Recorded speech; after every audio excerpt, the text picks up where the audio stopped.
In a word, yes, it will. But that's not to say that the Bribery Act is wrong. But initially it will.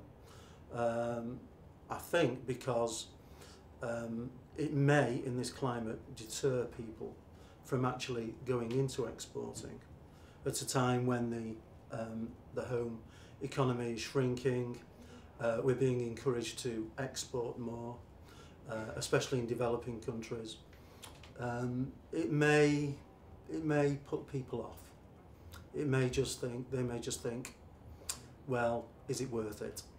Because when we go abroad, when we are exporting, we are competing with companies from other countries, and they're obviously not covered by this act.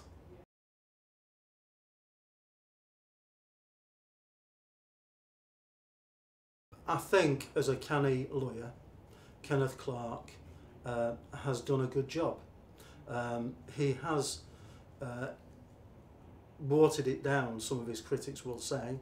I think he's clarified it, made it clearer to companies what they can and can't do.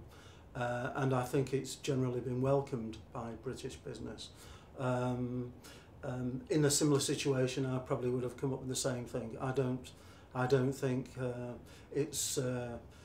it's too draconian on British companies, and I don't think it's too wishy-washy either. I mean, it's a right and proper act. There are areas where it's open to interpretation. There are grey areas, but you'll get that with any act.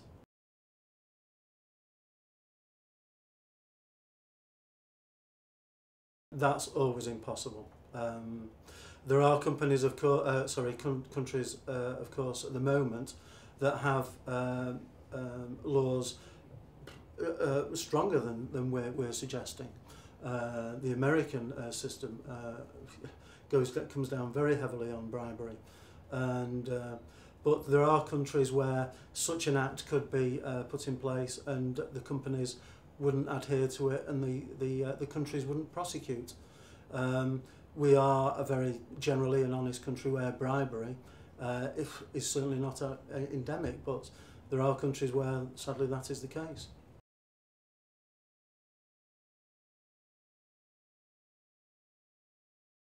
I think the people who should be worried are obviously the people who habitually bribe. They've got to get their act together. But there are certain companies who deal in markets and sectors where I'm not saying it's recognisable or endemic bribery, but it's certainly common.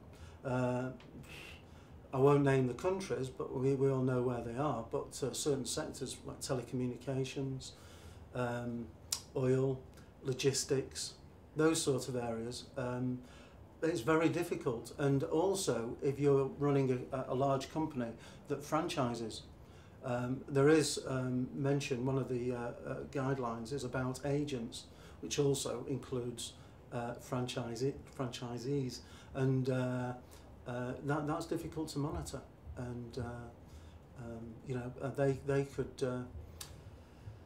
It could be a problem. That could be a problem. I mean, some companies' raison d'etre is working in difficult markets with difficult sectors, and they could be hit hard by this.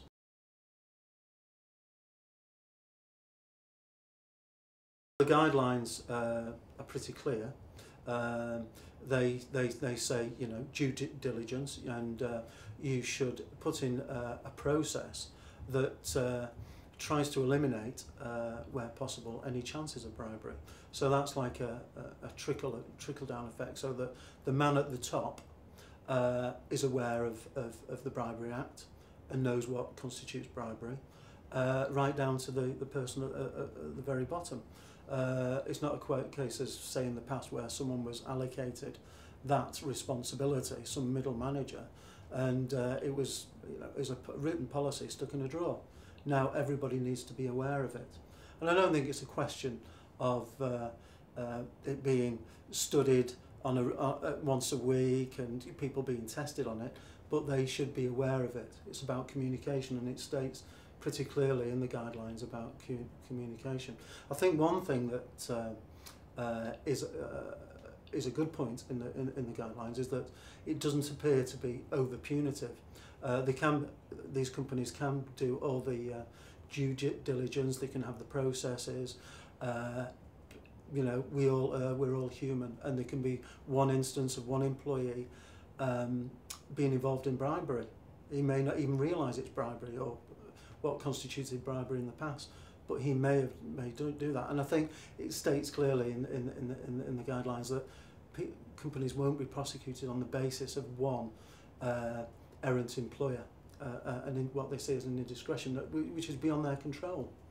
And another thing companies can do, of course, is go to the bribery centre.